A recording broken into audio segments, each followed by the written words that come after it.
was. He was still him. I feel like once he went down to bantamweight, he was not him.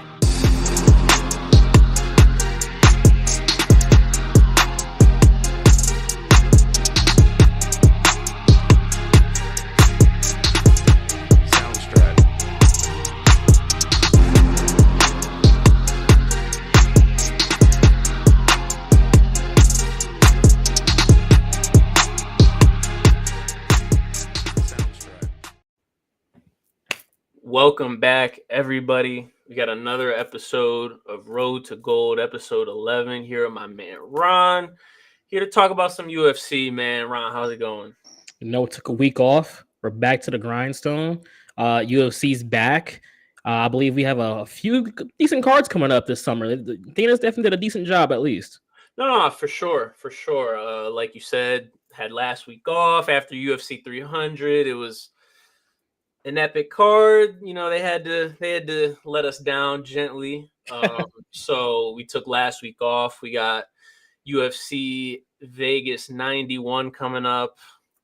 I'm not gonna lie, this card it may leave a little to be desired. I'm not gonna lie. This is something we've seen in the UFC recently with all these mega pay-per-views. Some of these fight nights are lacking a little bit. What do you think of this latest card? Look, man, they took us on a roller coaster going into 300. It was 300 was maybe the best thing we've seen maybe ever.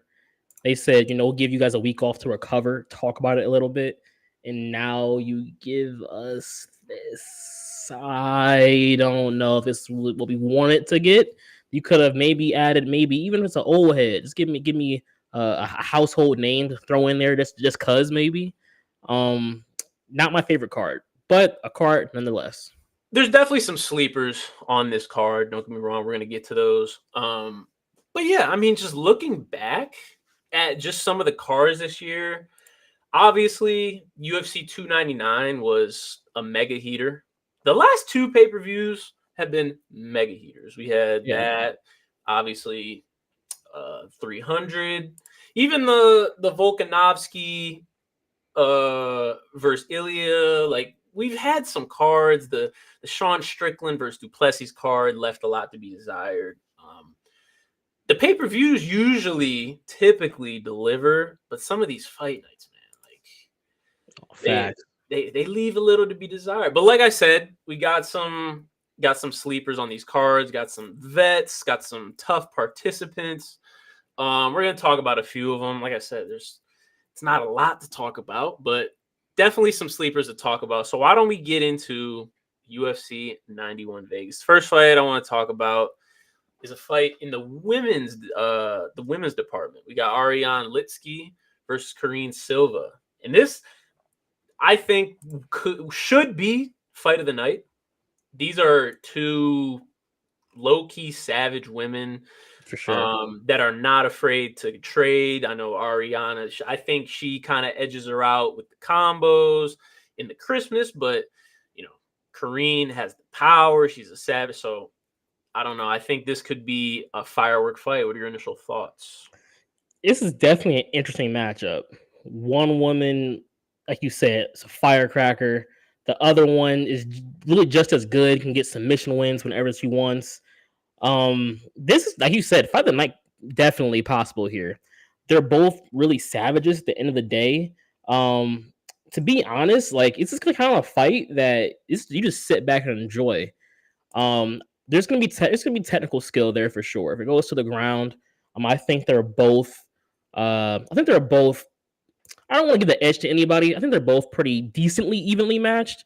Just because there was of course I believe it was Lipsky who I believe it was Lipsky who her last 3 fights were all by sub, or if it was Silva.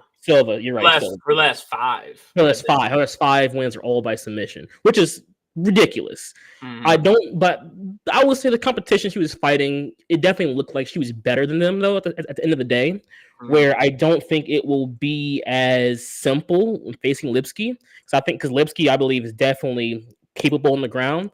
Lipsky throws a lot more combos though when it comes to the striking department. where Silva kind of, it's a lot of hooks being thrown out there, which can be exciting. But I think the combos might wear her down over the course of the fight. Where if the fight was to go towards Silva, it may be an earlier knockout, or it could be somehow a clinch situation turns takedown, turns to submission, maybe. But definitely, I think it's gonna be an exciting fight. I think I'm with you on that fight. That might possibly for sure. For sure. And I think that's another aspect that I was really impressed by, is that they're both so crisp on the feet, but then if it goes to the ground, I saw Ariana Lipski, I saw her submit Casey O'Neill. Yeah, Casey O'Neill is a pretty seasoned vet. Like she's pretty, yep, I'll give it that. Yep. like she's pretty seasoned. So it's pretty interesting to see how she's gonna do in that department. Then Silva, like we've talked about, her last five, although like you said, some of her competition, she wasn't in the UFC yet. She was on Dana White's Contender Series. Some of those, whatever. But hey, submissions are submissions, finishes are finishes. Finish is a finish. It's really interesting right now. Silva is the favorite. If you had to lean one way, where are you leaning? I appreciate really good looking striking, so I want to go towards Lipski because it's just sharper. I love good combinations. They're thrown with purpose. I believe this fight doesn't go to the scorecards. I think someone gets tapped or knocked out here, and I'm gonna go Lipski by knockout. Okay. She's plus 140, so that's very interesting, man. I don't know. This is a tough one. Like you said, I do appreciate her quick combos.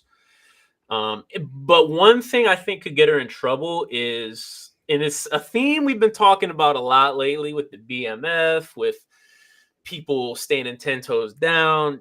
Yeah. Ariana's a gamer. She is a gamer. If you challenge her, she will stay in the pocket. She will trade. She does not want to get taken advantage of in any way. If she gets a lick, she just has to get that lick back. So that could not go in her favor because, like you said, Cream has that power. She does. She has the ability to put her down with a single strike. Hopefully, the trading doesn't go in that way for her. I think I'm going to agree with you in this case. I agree. I think her combinations is just too crisp. And one thing I really like that she does is she'll follow up all of her combos with a head kick. Yeah, I do like that. It's just it's what you want to see. So we'll have to pay attention to that. These are definitely some interesting fights for the division. Not necessarily in play now, but for down the line, could be interesting. We can move on to the next fight. Should be, an impactful one. Light heavyweight. Yeah. Ryan Spann versus Bogdan Yuskov. Two heavy guys, two heavy hitters. Ryan Spann, who's had an up and down career in the UFC. He's had some great finishes, but he's also been finished. For sure. Has a chance to right all of his wrongs here against an up and comer in Bogdan, who is newer to the organization, but has notched a UFC win under his belt. What do you think here? Let's throw Bogdan here because I had to do a little research on him to kind of get a good feel. Yeah, and he's a threat. He's definitely a threat. He has 12 knockout wins and 2 subs with 12 first round finishes. He definitely has the capability to take out someone like Ryan Spann. But don't get it wrong though, because Ryan Spann actually is a pretty solid fighter. He gets himself in situations that I sometimes kind of look at and don't understand how it happens to him, especially considering he's a really good grappler, jiu-jitsu guy. He goes for very meaningful submissions. Like he's not just holding on for you just for position. It's usually for a purpose.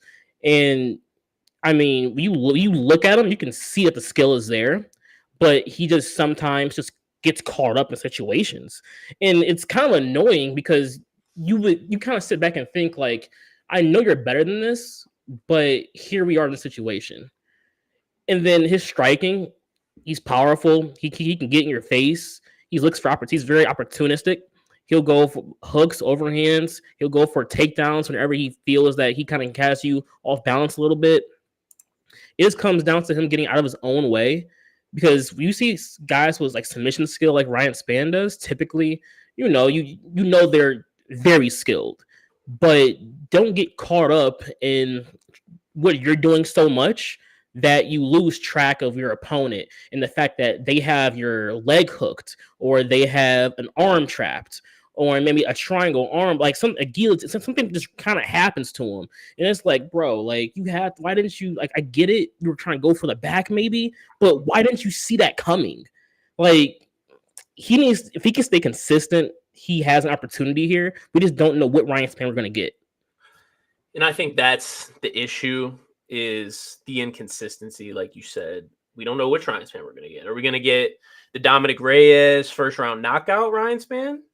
Or are we going to get him losing by decision to Anthony Smith? Right.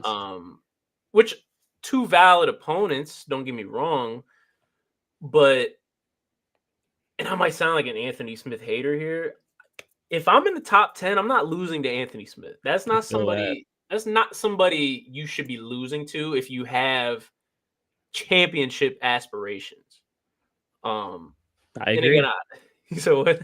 I agree. No, I don't want to seem like an Anthony Smith hater or anything. He's just similar to a Neil Magny, similar to some of these other guys. He's a gatekeeper for that. And unfortunately, Ryan Spann couldn't get past him. But like you said, he has a chance to right all of his wrongs here. I guess, what is his path to victory here? I mean, he's got good Brazilian jiu-jitsu. He's powerful. Like, where should he go here? Naturally, you would think he's probably going to test the striking out a little bit, just naturally, because he's not afraid to strike. He's not a guy who just wants to just take you down as soon as the fight starts and just immediately go for positions. He's not that kind of guy. He's going to probably strike a little bit, but ultimately, he's going to go for a takedown from the clinch like that eventually. I mean, it's a no-brainer. You would think this fight goes submission for Ryan Spann, maybe some ground and pound action somewhere. If he shows up to fight, that's exactly how it should go. Naturally, I would think anybody would think, oh, this should be a Ryan Spann win, which, I mean, I think we all would agree that's how the fight probably should go. Will he be the Ryan Spann that can show up and actually look like he wants to be a contender? That's what it comes down to. And I'm gonna go Ryan Spann. I'm gonna go Ryan Spann second round. Honestly, I believe this should be a second round, early second round at that. You should pick him apart very soon. That's how I think it should go, personally. I mean, it definitely sounds good. He's facing a hungry guy, though. Yeah. I don't know. I want to agree with you. I think these last two losses that he's had have kind of woken him up and showed him that he should play to his strengths. I think sometimes these fighters, they get caught up in the moment. They don't play to their strengths. They think you're Charles. You're not. You said who? You think you're Charles. Well, we don't want to. Oh, says, yeah, that's not going on that path. Actually, I'm sorry. Yeah, you don't want to. Yeah. Anyways, I forgot. Either way, you got to use your advantages.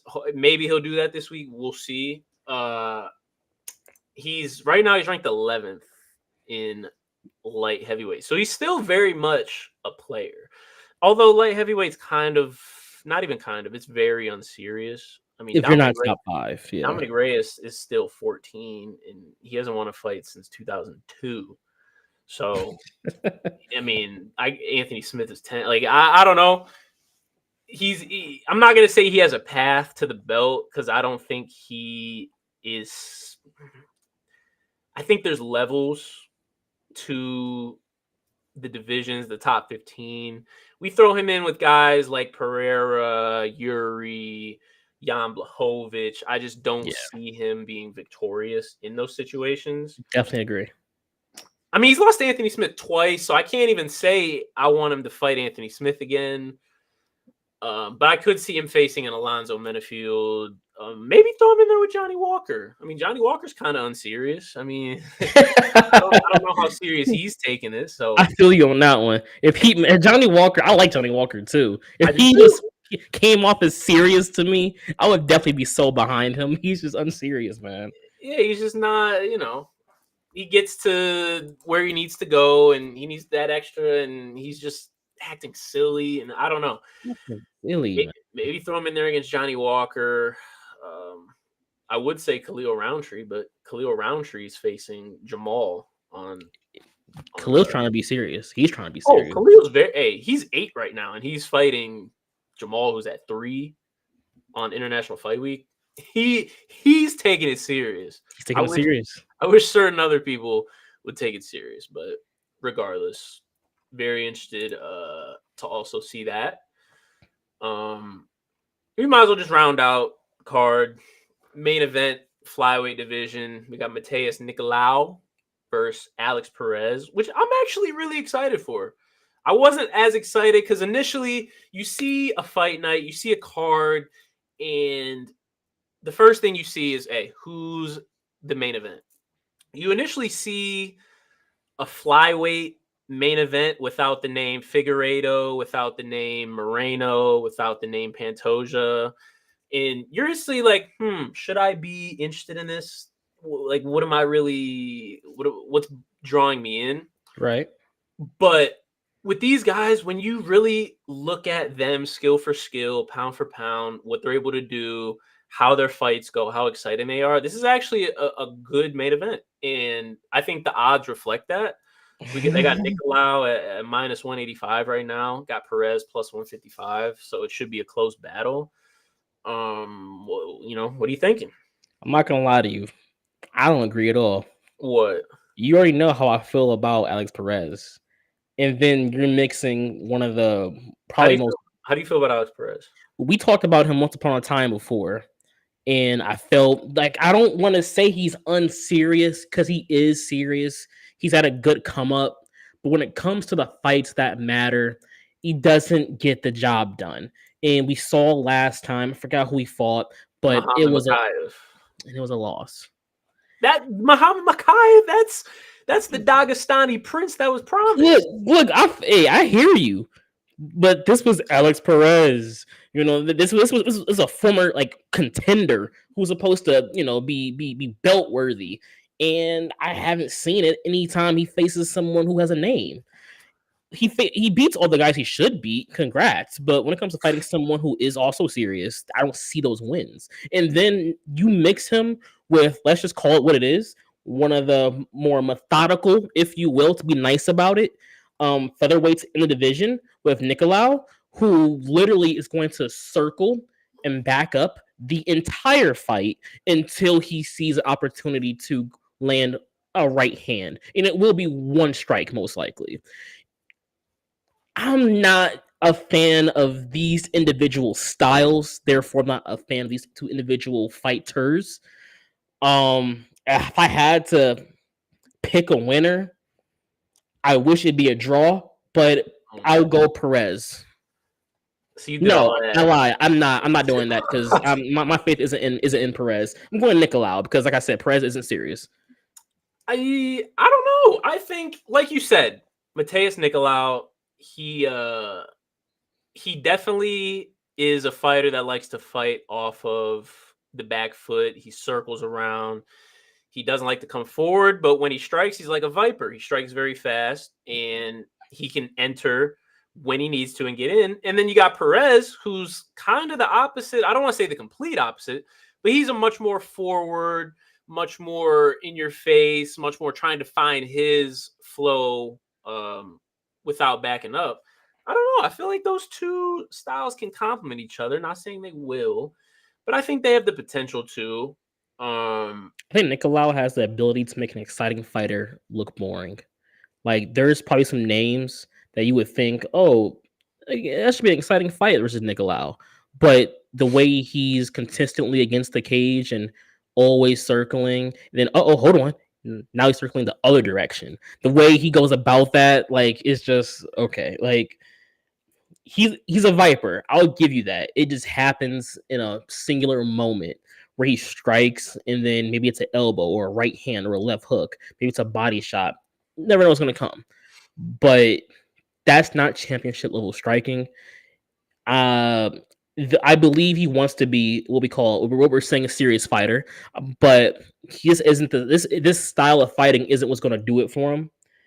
All that said, though, he's fifth, and he's facing Perez, which, like we said, he's not serious. Therefore, it's No, a we fight didn't say that. that. that We well, didn't. look, You said that. he's fight. This is Perez. I'm saying, You said that. and because he's unserious, he's gonna lose this fight, particularly because he's facing somebody who's ranked 5. I don't know. I get what you're saying. I understand the narrative you're trying to create. Can't say I agree with your narrative. Is it a narrative? I don't know. No, because again, there's a difference between not winning the important fights and facing a bunch of savages. When we look at, for example, a Curtis Blades, guys like that who always seem to get to the top, and then when they get there, they fold. Okay. That happens. There's people like that. We look at Alex Perez's last 3 fights. One of them it was for the belt. It was Figueiredo.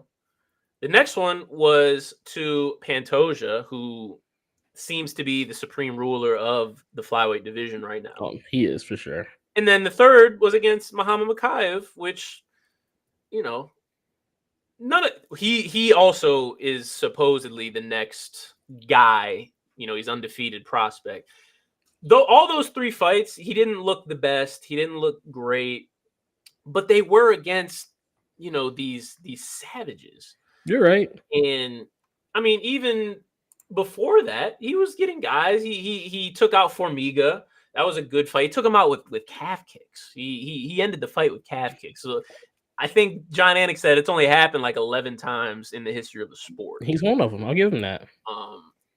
And then on the other hand, we got Nicolau, who, again, fan friendly style, maybe not, but he gets the dubs. He's getting the wins. He has names. Manel Cop, him, Tim Elliott, Matt Schnell. He lost to Brandon Royval, but you could just see he has some of these names on his resume. I think you're kind of downplaying these guys. If they can come out and shock me, and regardless of who wins, if I can be entertained by the fight, I will give them both some props, especially if Perez can win it. Because this narrative, as you say, I have against Perez, he is yet to show me it's not a narrative.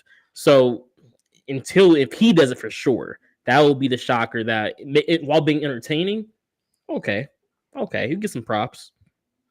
I thought you were about to give out a fight night bonus. Oh no, this is not, that fight will not be that. I know that much. It will be entertaining. It won't be fight night bonus worthy. Okay, hey, I think you might be pleasantly surprised. I'm not gonna say you are, because I'm not gonna die on this hill. Definitely not gonna die on this hill.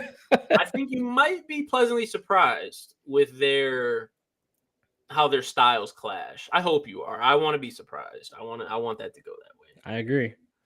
But yeah, I mean, this card, it is what it is. We got some, guys like Tim Means, veteran. Got guys like that on the card. Austin Hubbard, he was a tough finalist. He said Tim Means. This when Conor McGregor and Michael Chandler did it, so I think that was last year. We got some guys, and maybe sometimes they say the most slept on cards produce the best. Maybe you're right. I mean, especially when you're talking about a lot of people who don't have that status yet, they're still fighting for something. So like a lot of these people have something to fight for. So you're right. There's definitely opportunity for them to shock us and really put on a great card. Never know. It could be. No, we know it won't be one of the best cards of the year. We know that much, but it could be pleasantly a decent card than we think it might be. I actually have a question I just thought of. Let me just make a hypothetical for you real quick. Mm-hmm. Let's say you are a prelim fighter on a card like this. Not that many names. not that much fanfare. You're in the apex. So all eyes are still on you, but it's not as much hoopla. So some might look at that as a bad opportunity as far as publicity, but some might say, hey, you have more of a stage to show yourself, show your skills, show your personality, et cetera, et cetera. If you're on this card and you're a fighter, does that go through your head when you're fighting? Are you trying to make a statement as much as getting a win? Like, how do you go about being in this situation? Are you consciously thinking of it, or are you just, hey, I'm going to go out there and do what I do. I'm going to get my win. I'm going to do what I got to do. I think leading up to the fight, I have to go out there with the intent of I gotta put on a show because the eyes that matter will be watching the fight. Dana will be watching the fight. The behind the scenes guys that do matchups, they're watching the fight. Those are the people who eyes matter. It could be in a backyard somewhere. As long as those eyes are watching, I gotta impress them, and I'm not gonna get outshined by a name that gets a finish. Maybe my finish looks a little bit better, but because they have a name, this is going to be so much more gravitation towards that fighter. And it happens. I mean, you get outshined by bigger names. It's the situation. But you're coming into this fight, like while you're in camp, you have to go be in camp like I have to finish this guy. I have to put on a show. I have to win this, make it look satisfying. If you end up steamrolling the guy, he didn't come with the fight, and that's unfortunate. But if you just doze right over him, it's still a statement. Even if you have a good fight with the guy, even in a loss, you put up a good fight, you did something for yourself, 100%. I think you have to go in there, especially on a card like this, and say, I need the people who are watching this fight, who are important, to be impressed with my performance by the time this fight is over. Because if they're impressed, I'll fight in maybe 6 more months, and then maybe a better name, and maybe a ranked fighter. I don't know. Just no telling what's going to happen. But if they enjoy it, there's opportunity for me. So let me just try to get into the psychology of it, because I'm very interested by this, because I think it's so easy for us, me and you, any of the fans, to say, hey, if I'm on this card, I'm gonna go crazy. I'm gonna try to make a statement. I'm gonna do this or that. But then, as Mike Tyson said, everybody has a plan till you get punched in the mouth. And we've seen it happen with various other fighters who say, I'm not gonna shoot, I'm gonna do this, I'm gonna do that. And then they end up getting hit and they're like, hey, I need to fall back on what I know. And they do. Or we got people like Jamal Hill who are 10 toes down and they say, hey, this is UFC 300. I'm not shooting. We're going to bang out. And they try to get that viral moment and they end up being on the wrong side of it. That's So true. do you change your game plan? Are you more aggressive? Is that kind of what you're doing? So I feel like when you're leading up to the fight, you have this mindset because once the fight starts, you're now mindless. You don't want to be in Right. there thinking. So if you can prepare for a month and a half, 2 months up until the fight with a particular mentality, you're going to carry that off the momentum of it into the fight. Now, if you're the fighter that starts to lose or is losing the fight with this mentality, you're probably, once you get punched, you get dazed, and you almost take that L. You're probably going to realize, oh, like you said, you're mindless. You're no longer in the thought process of I need to get this finish. You're now in the process of I need to get this win. So taking a punch will definitely have you realize, okay, new game plan. Doing Trying to stand there and bang, trying to get a flying knee finish, or trying to get a flying arm bar, maybe wasn't the greatest plan. Let me lean back into my bread and butter, and let me figure out exactly how I would do this any other day in the gym. The things I've been working on since I was a kid. That's the stuff that you need to kind of go back to once you're in the other end of it. But I believe both fighters should at least go into the fight with the mentality of I need to be victorious in a satisfying manner. But for the fighter that gets hit first, or gets put in their back first, or gets almost sub first, you're the fighter that's now at a disadvantage because the other fighter has the man has the momentum now. He has the mentality. He's on the attack, and you just realize your game plan isn't working. So that's when you hopefully get back to the corner, talk to your coaches. They tell you. Hopefully, good coaches should tell you if you should keep going with your same game plan, or if you should change it up, or watch out for little things, or whatever the case may be. But that's when a good corner should be able to direct you into how to play out the rest of the fight. Okay, that's actually a very good point about the autopilot thing, which I completely overlooked. A lot of people forget about it because if you try to go into a fight and try to do something that you haven't trained or you're not, if you're thinking too much, you already lost. You're already slower than your opponent, and you got to go in there and act off of instincts, do off of what training you've had. So I agree. Hopefully that's what we see with this fight. I know that's how a lot of the contender fights, that's how they are described, and that's how the contestants describe it as. I can't go in there and again try all these flying knees and Superman punches if I haven't repped them in the gym Monday, Tuesday, Right. Wednesday, Thursday, Friday. I'm just gonna go out there and look silly. So that's definitely interesting, a new viewpoint. Hopefully they do what they got to do Hopefully, this the Saturday. stage is yours. The eyes that matter are watching. Make the most of it. Exactly. Yeah, that's pretty much it there. I mean, why don't we take a look just real quick at UFC 301? It's the next pay-per-view. It's a few weeks away, but it's never too early to look at it just to get a feel. It's in Brazil. I know you love I your do. Brazilian fighters. You're a little biased towards them. I think that's the Anderson Silva effect. For good Maybe. reason, for good reason. We got Pantoja, Alexander Pantoja, who we just mentioned is the supreme ruler, it seems to be, of the flyweight division. He's facing Steve Ursig, who did he deserve it? Is he? We don't know. He's 12-1. He's a top 10 guy. I think he's literally 10. I think so. But Pantoja's kind of in a spot where he's essentially cleared out like the top 10. So they had no choice but to eat. They said, hey, either we can hold him up or we can get him a fight. I'm assuming he said get him a fight. He's facing Ursig. What are your super early preliminary thoughts on this fight? I mean, Pantoja's looked great over his past few fights. He gets it done wherever he needs to get the fight done at. He always finds a way to get you to the ground, control the fight, a little ground and pound. He has a good submission game. He'll strike with you. He'll stand there and strike with you too. Between his experience, the fighters he's faced, he's taken out some of the best in the division already. I have a hard time imagining that just on the early side, this is going to be a fighter Usyk that is the one to overcome and beat a Pantoja. So just on the early side, of course, as we get closer, things may change. We may start to hear more news. Maybe Usyk has something up his sleeve, maybe. But for the time being, Pantoja has to be the guy that people are currently putting their money on.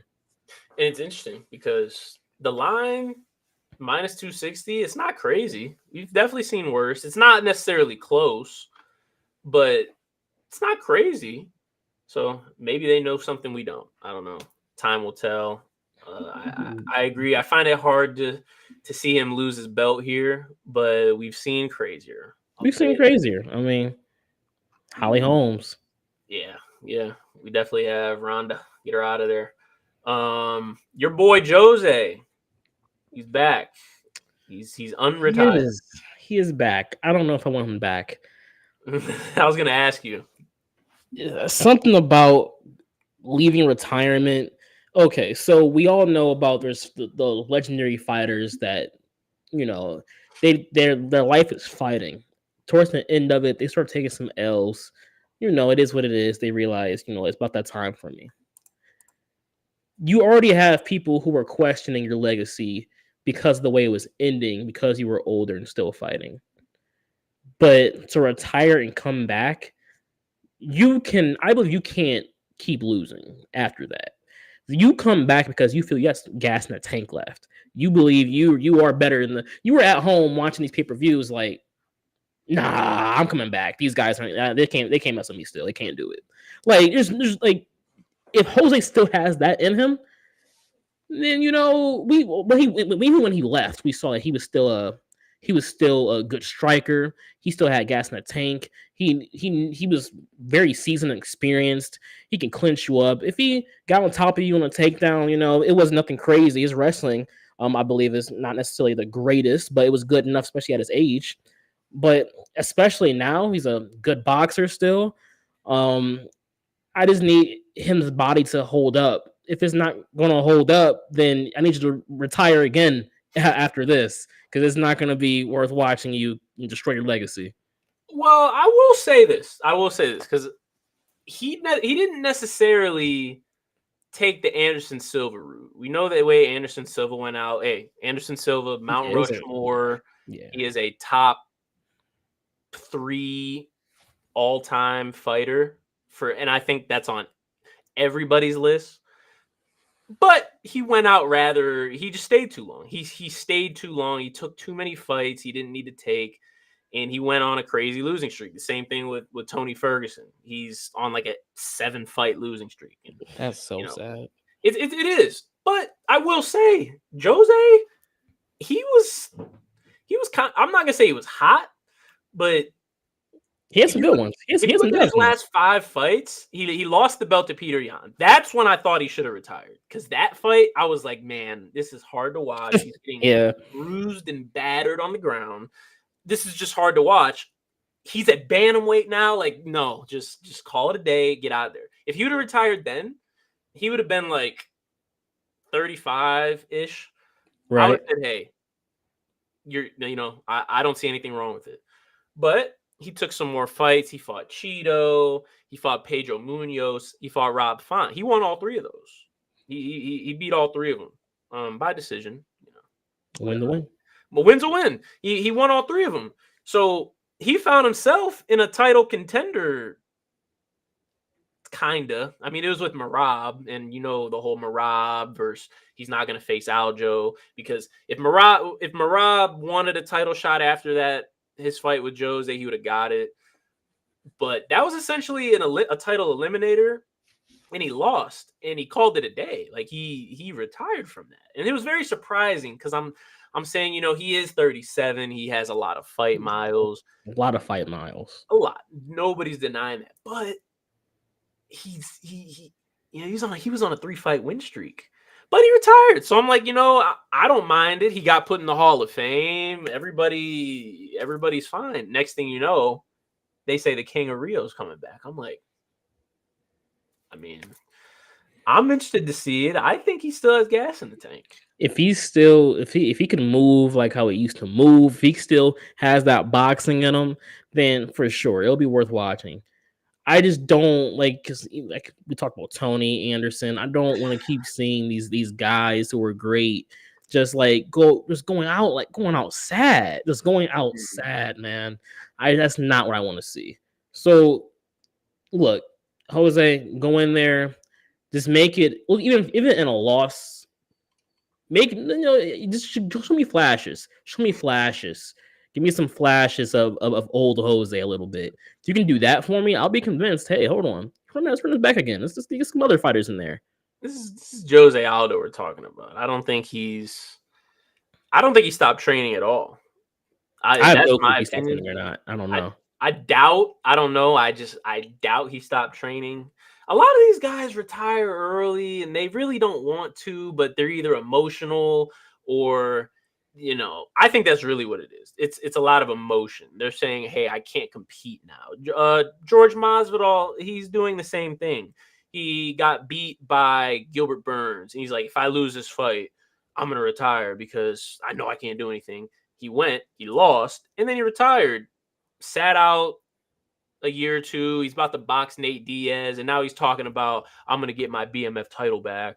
I'm definitely making a UFC return. I think these guys just get a little emotional. They overreact.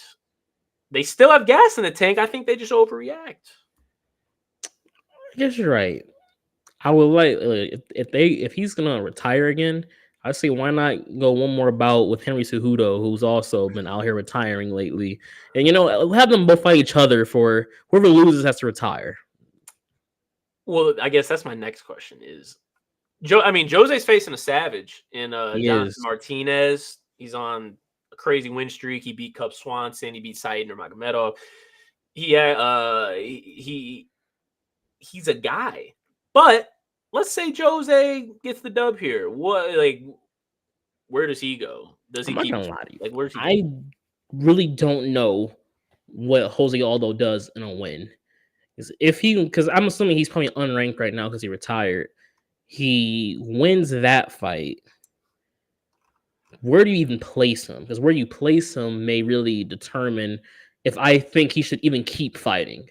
Because if he's placed, let's say, in the back end of the top 10, he would have to get at least two, depending on how this kind of plays out, three more wins before he gets a title shot.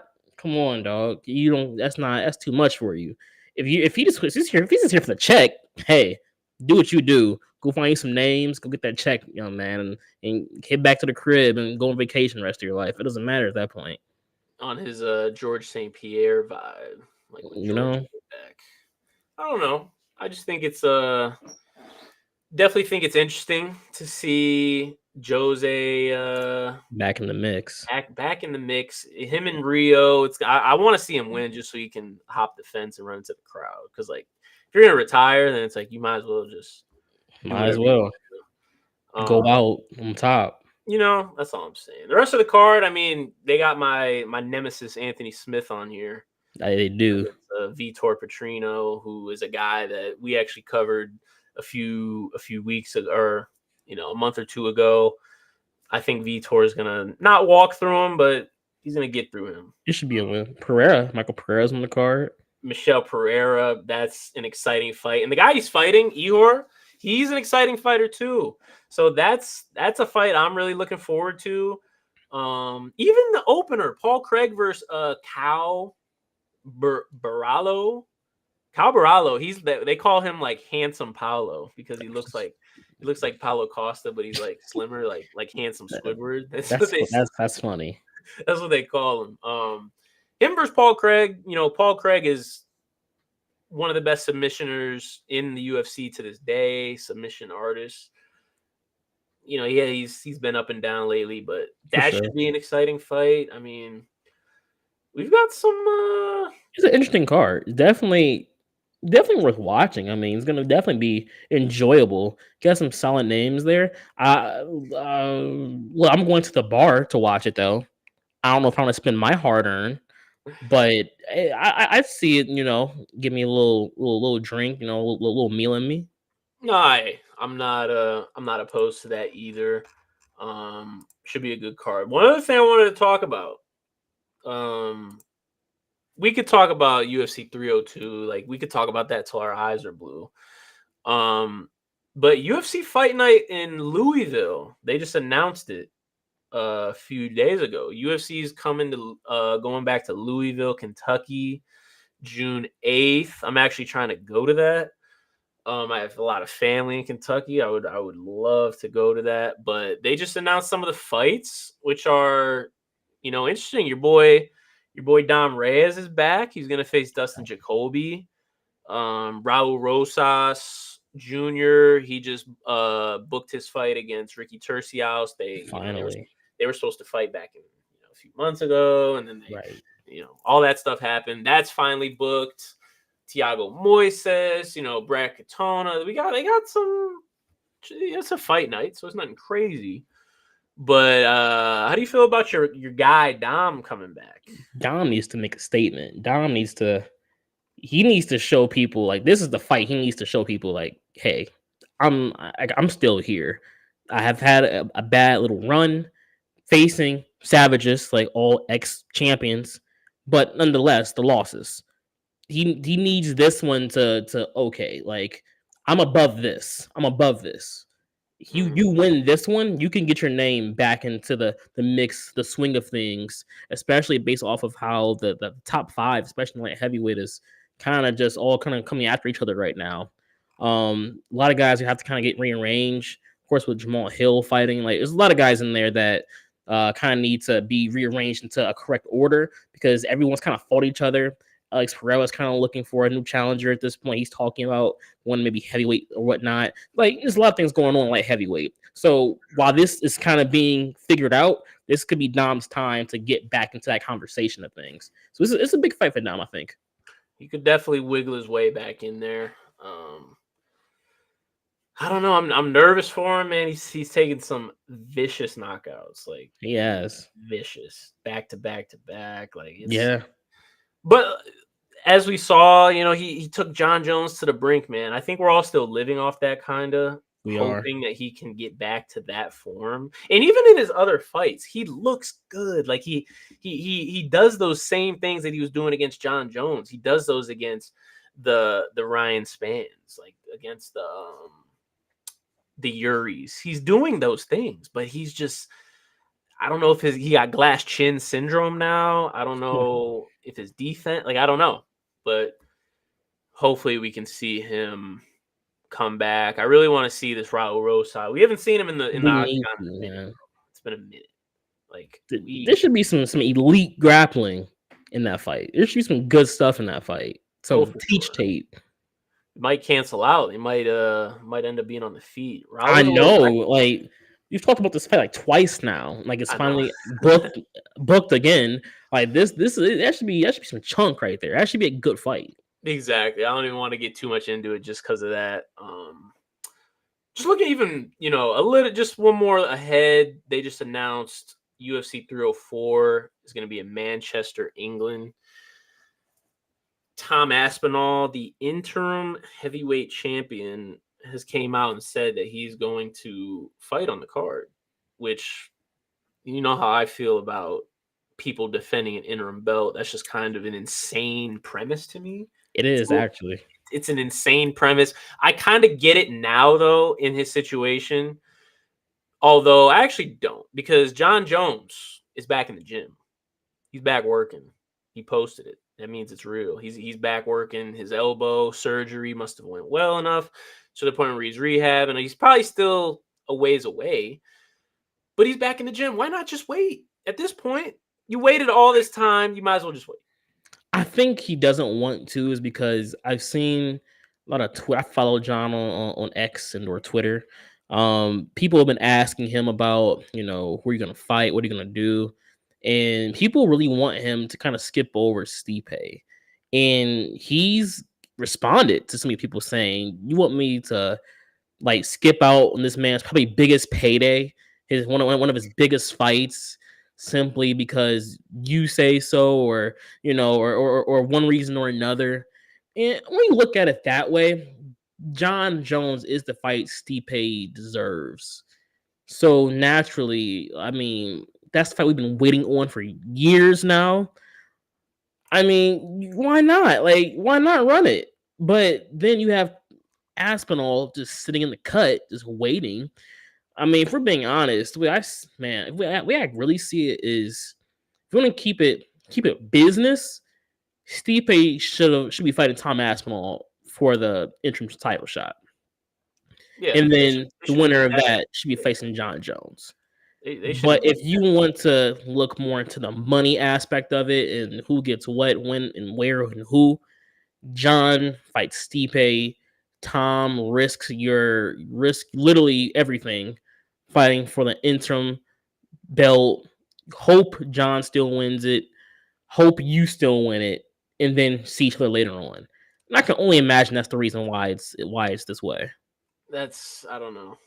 Again, I actually I will say I don't mind his approach because I don't think any of these other heavyweights really have anything for him. The one guy I thought did, Sergey, they were 10 toes down round one, and Aspinall got him out of there.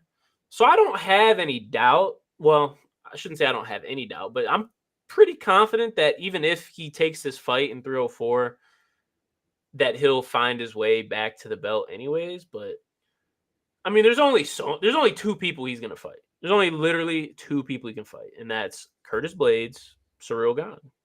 I think Jan already said no. which is Do you, crazy. I you hear think God why he said said no. no?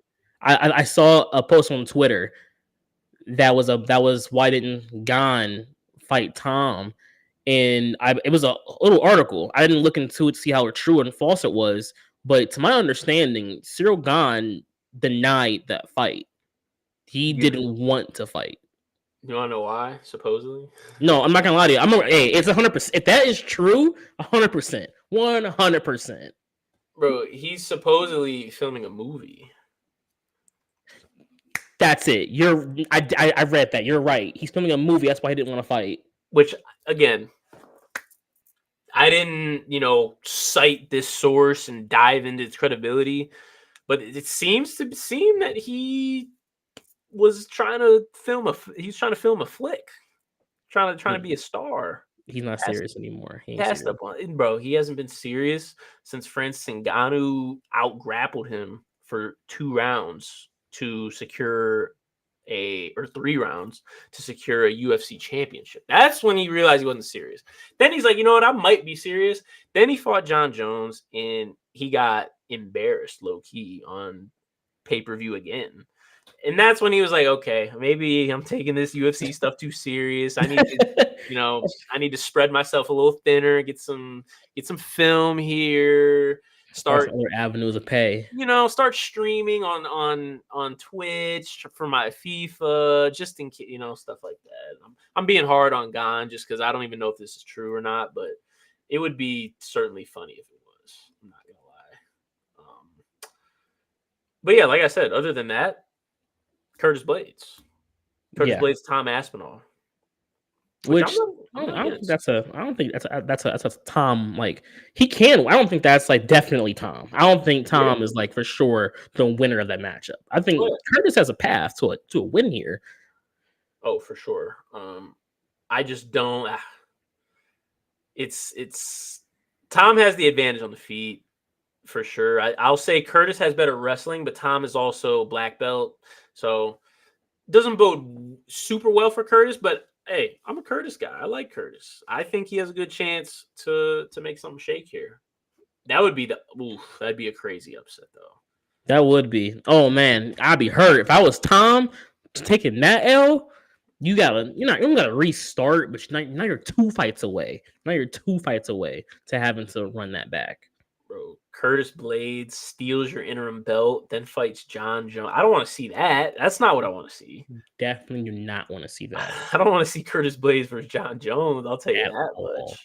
much. But I mean, it would be cool to see John get another, defense to just strengthen his legacy. That'd be cool. But other than Facts. that, I guess so. Yeah. but we don't need to see that. So I would need Tom to go ahead and take care of that. Make this heavyweight division a little more serious, but I don't know. We'll see. Yeah, that's pretty much that on that, man. We got some. There's a lot of other fights this summer we could talk about. We could go on for the next 4 hours talking about 302 Islam versus Dustin.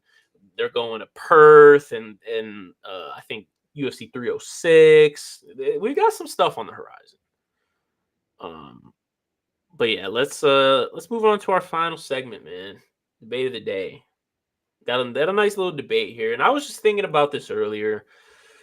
There's just a lot of greats in the UFC, man. There's a Yeah. lot of greats. It's a young sport. You think of these sports like the NFL, the NBA, the MLB. They got guys like Otto Graham. They got guys like Babe Ruth. They got guys like Oscar Robinson and Wilt Chamberlain, who were way back in the day are pillars for the sport now. The UFC doesn't really have that. This is a young sport. It's only 30-something years old. That being the case, all these sports have a Hall of Fame, the UFC included. Right. They've, been inducting people left and right, it seems. A little bit. And I guess some people would say maybe they need to slow down. Some people are fine with it. Where do you stand on this as far as the UFC Hall of Fame and the standard to get in? They need to definitely they need to figure out the standard. They have to. They need to. I get the Pioneer thing because they have a separate wings. They have a They do. Pioneer wing, they have a Modern Era wing. I understand the Pioneer wing, even though after recently looking back into it, that Pioneer wing makes almost like the sense it makes is almost as bad as the Modern Era wing too. They're like you realize like they kind of threw people in here a little bit, like off of almost just straight name. Uh, The Pioneer wing is to me is almost atrocious. The Modern Era wing makes a lot more sense. I understand it a little bit better. I do think it's still necessarily not the greatest, but the Pioneer wing is nasty. It's nasty. Nasty though. It's nasty. That's kind of, you know, I feel like that might be a little. I don't want to say disrespectful, but No, it's gross. The reason I particularly call it nasty because there's one fighter that's in there that really I think he's there because of a single win. I think Matt Serra is quite literally there because of a crazy win over what Matt was it Matt Hughes or GSP GSP. over GSP. But outside of that one win, I don't know why he's in there. I get the Manny Coutures, I get Mark Coleman, the Tito's, the Mats, the Chucks. I get that. You have Minotauro in there. Off of legacy, I guess I understand, but if we're talking, but like in the I don't. He didn't have like a great title ring. He did like his. I don't. He was a good fighter. Don't get me wrong. Definitely was always in the mix. I don't think he did necessarily enough in the UFC.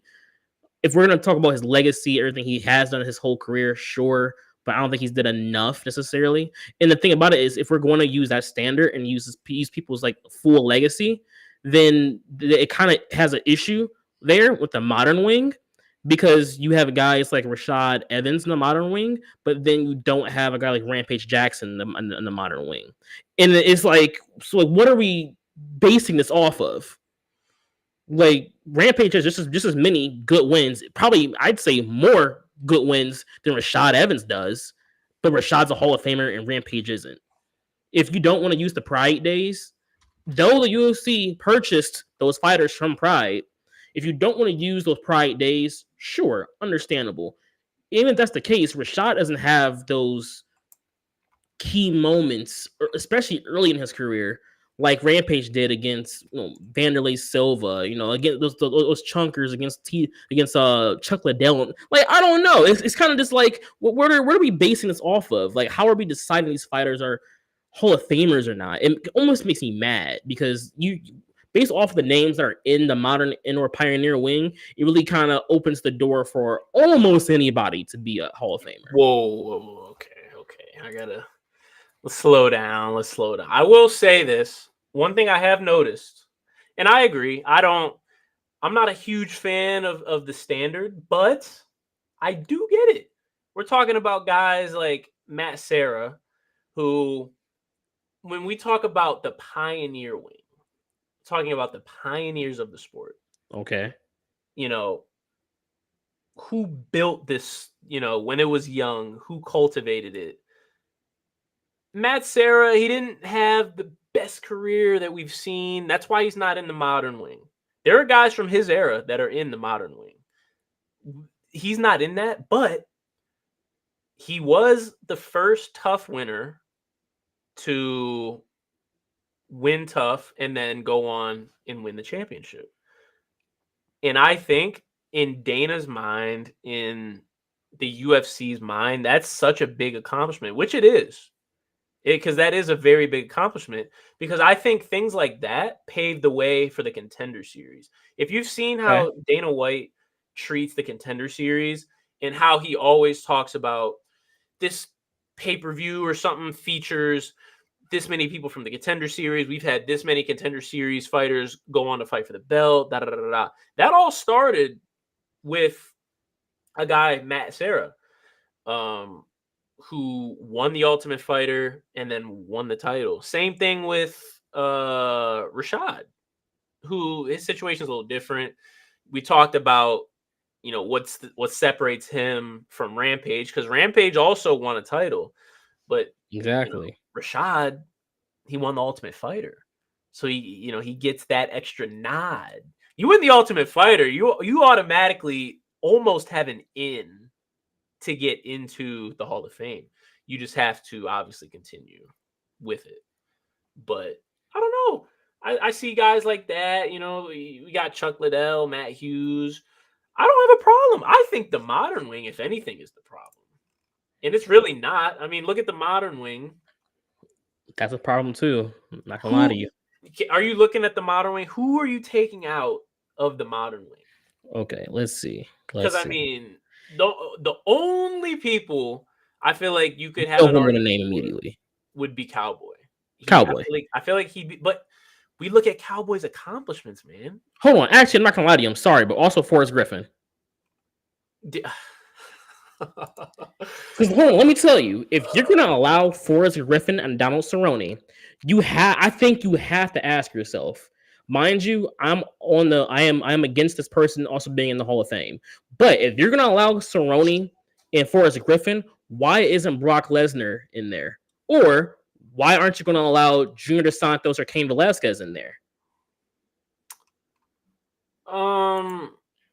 Like it's just these are heavyweights that were before there was a Stipe.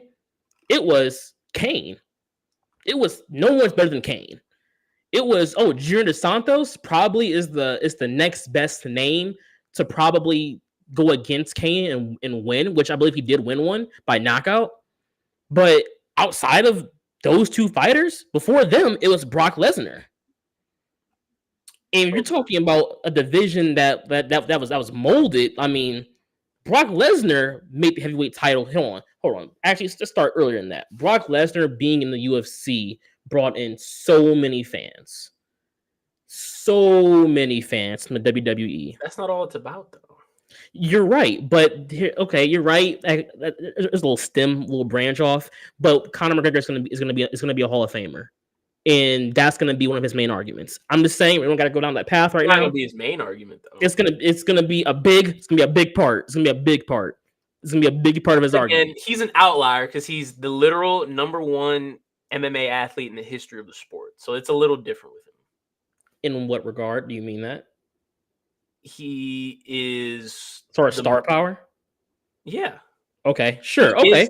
Is UFC. Okay. Bet if that's the case, before there was Conor McGregor, there was Brock Lesnar. It was Brock Lesnar. People knew John Jones. People knew Anderson Silva for their great accomplishments. But if you weren't a UFC fan, you just heard their names and just knew they were good fighters. People said, Brock Lesnar's fighting? Maybe this is worth tuning into. Maybe this is worth watching. Brock Lesnar was Conor before there was Conor. He brought in, I can't even imagine how many fans from WWE who wanted to see him actually get down and really fight. Think about that. You are one of the best WWE superstars. You decide to go on a hiatus for a few years and join the UFC, and you become champion and defend the championship. I mean, come on, man. How does he not? He has defenses. He has a championship. He's a belt. He defended. And then also, two fighters I think are better than him, Junior Dos Santos and Cain Velasquez, which before there was Stipe, Cain was probably the best heavyweight we've ever seen. I just don't know, man. Like I don't know what are we using to really determine these fighters being Hall of Fame worthy or not. Because I can create arguments based off of the people that are in there. Not saying that Forrest Griffin isn't. He's done some great things. Donald Cerrone's done some great things. So is Junior Dos Santos, Brock Lesnar, and Cain Velasquez. Well, first off, Brock Lesnar went 5-3. That's his MMA record.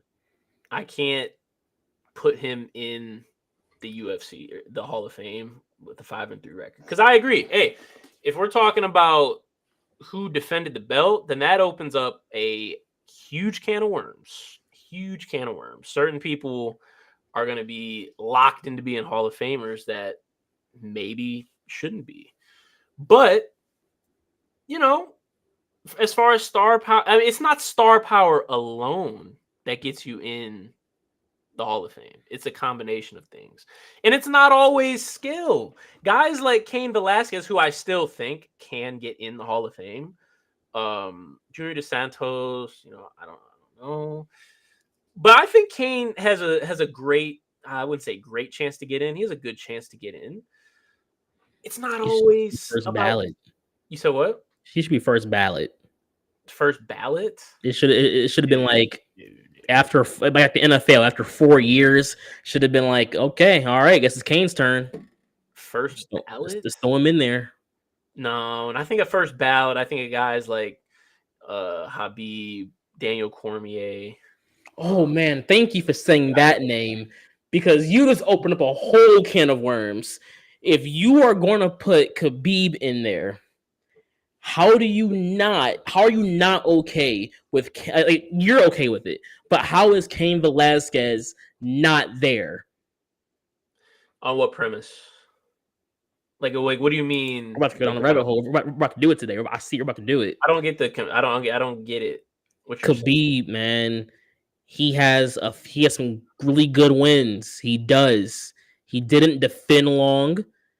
He has maybe 4 or 5 fights that were really great fights, good wins. Outside of that, He's got more than 5, but go off. outside of that, he beat me and you. He didn't though. Bro, again, if that was the case, then everybody would have an undefeated record and retire undefeated. Like if I that don't, if I that don't was the want to tear case, down other fighters to make my point here because between Wei Yuri, those are 2 fighters that had came into the UFC with really great records already in the first place. Less than 8, 7, 6 losses coming to the UFC with a lot of wins. Granted, they weren't undefeated, I guess, but those are 2 fighters that came to the UFC with a lot of wins. These were people that had to make their way. Yuri had to make his way. Whaley had to make her way. what do you mean Yuri had to make his way? What does that mean? What do you mean? Yuri Yuri had to got he had to get there. Yuri got gifted a title shot. He had like 2 fights in the UFC and then he got a title shot. It was at a time where light heavyweight was even at a worse stage where than it is right now. I will give you that. But since then up until now, he's having wars with some of the best. He's fighting some good fighters, getting knockout, being exciting while doing it. I'm not making a case for him to be Hall of Famer. I'm not making that case. I'm just saying that if we're gonna look at the whole, he was undefeated and he had all these wins. It's just the issue of who he fought for those wins. Because if we're not gonna, I'm not gonna go down this path. You're talking about Yuri and Whaley, give them a case right now yet. But I don't think we can look at Khabib's record and be like, oh man, he's undefeated. He did all this. He fought a lot of nobodies. A lot of nobodies on that list. A lot of nobodies on that list. Okay, well, I'm just gonna say this. He's the most dominant fighter that we've seen in the UFC. As far as pure, so what? He's won a lot of rounds. As far as pure dominance, the most. And I'm gonna name a few people that he's fought. And he, like I said, he's lost, I think, 2 rounds in his MMA career. So again, just bear with me. You got Justin Gaethje, Dustin Poirier, Conor McGregor. Everybody can talk. You could say whatever you want about Ally Quinta. Ally Quinta, well, he wasn't necessarily in those same categories, but he's a name that everybody recognizes and everybody respects. I'll give you that. He's a name people recognize. Ally Quinta, Michael Johnson, Edson Barbosa, Rafael dos Santos. What about Michael Johnson? Michael Johnson, like I knocked out Poirier. He's a name people know. Yes, he kind of falls into that Alaquinta category of like he's a name people recognize. Yes, but I don't know if I want to give him quite the credit. Man, I get it. I'm just saying he's the most dominant champion fighter that we've seen from a stylistic standpoint. His resume could have been greater. That's why I ultimately think Islam's going to pass him up, because Islam's resume by the time he's done, because he's not going to retire early or do any of that. I think by the time Islam's done, his resume is going to be better than Habib's. So I agree, resume could have been better, but I don't know how being the most dominant stylistic fighter probably in the history of the organization gets you questioned to get into Look, I will agree that Hall of Fame. he will be a Hall of Famer. He will be a Hall of Famer. He is already. He got Yes, inducted. He is. you're right. You're right. He has a lot of things that do go for him. I do think he has conversations that also go against him. But all in all, overall, I agree. He is a Hall of Famer. It's just the simple fact that the premise, the domination aspect of it is what I think cements him in there. Because I think there is an argument about everything else outside of he's only lost 2 rounds ever. I think that is what puts him in there, like guaranteed. So I'll give him that. I'll give him that. Yes. I also don't understand the correlation, but because you were saying, oh, if Habib's in there, then Kane's got to be in there. Because Kane's done more in his career. He has all these finishes. He held the title longer. He was more I don't want to say more exciting because that's subjective, but like I mean, let's be honest, he was more exciting. He was very dominant on the ground. He was a really good wrestler. He had one of the best cardio we've ever seen. He and captured especially at that time, what it meant to be a champion of a division. Like guys, you're going up against him. Like I don't know how he beats this guy. I don't know how he beats Kane, because Kane has good grappling. He's one of the best strikers. He has great cardio. He has great wrestling. He at this time, before there was a Khabib to be the most dominant, I mean, outside of course Anderson and John, who were like 2 of the GOATs, Kane was a very dominant champion. I don't know how he, like you already gave him his credit. You said he probably is a guy who should get in there. I'll give you that, but I think he should have already been in there. He should have already be a Hall of Famer.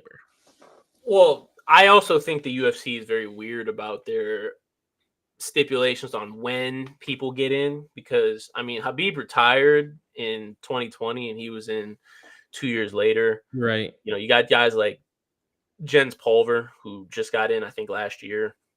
So I don't really know if it's not like the NFL where you wait 5 years after retirement. I mean, Jose he literally retired last year. He's in the Hall of Fame and then he unretired. Now he's fighting. So he's, I don't know. I still think there's a lot of time for guys like Kane. I will say he's facing an uphill battle because there's only one. I mean, at least I don't know when he debuted though, because I think he was like a 09 maybe guy.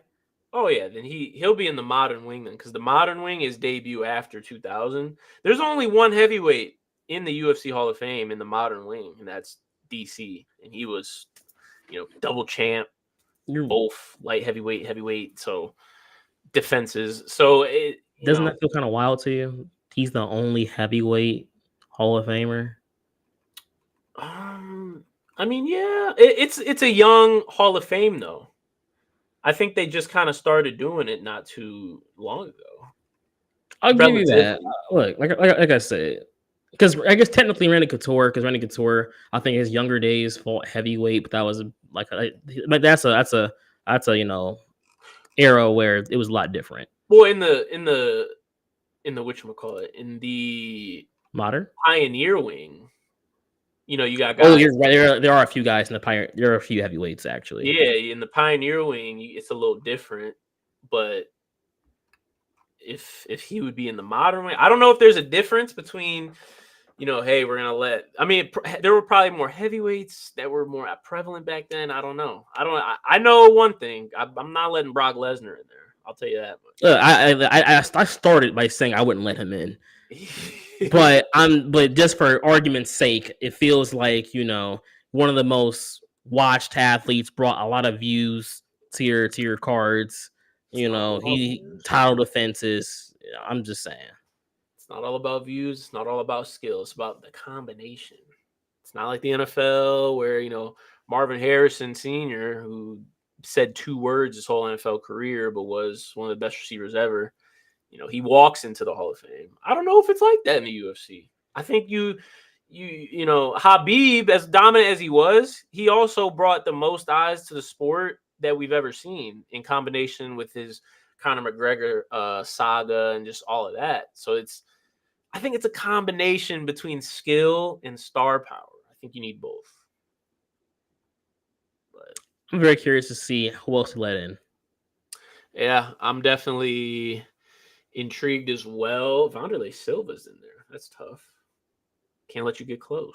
Macy. I love that. They need to let Uncle Chael in there. Wait 1 second. They need to let Uncle Chael in there. Bro, come on now, man. They do not need to allow him in there. Undefeated, undisputed. They're not going to let him in. They do not need to let that man in the Hall of Fame, bro. he can stay. He can be a personality. He can stay a personality in the media. But I'm gonna be real. If I see him in the Hall of Fame, the floodgates are opened. Technically, he is a Hall of Famer because they just inducted his fight with Anderson in there. His fight's in the Hall of Fame. He's Hall of Fame. He's a Hall of Famer, though. You could definitely say you're a Hall of Famer if your fight's in the Hall of Fame. And that's a fact. You can't. I don't know. We may have to argue about that another time. I'm gonna have to really dissect that because I have to see what fights are in the Hall of Fame and do I agree that some of these fighters are worth calling Hall of Famers? Because I don't know. We're not gonna get into it, but I just want to give a few examples. I'm not even gonna reply. I'm gonna just see your thoughts. John Jones, Alex Gustafsson. For sure, a Hall of Fame fight. Gustafsson being a Hall of Famer. Diego Sanchez, Clay Guida. Another great name that I should have thought about as far as our Hall of Fame conversation, Clay Guida. Great fight. I don't want to call Diego Sanchez a Hall of Famer. I get what you're saying because saying Hall of Famer Diego Sanchez, that sounds crazy.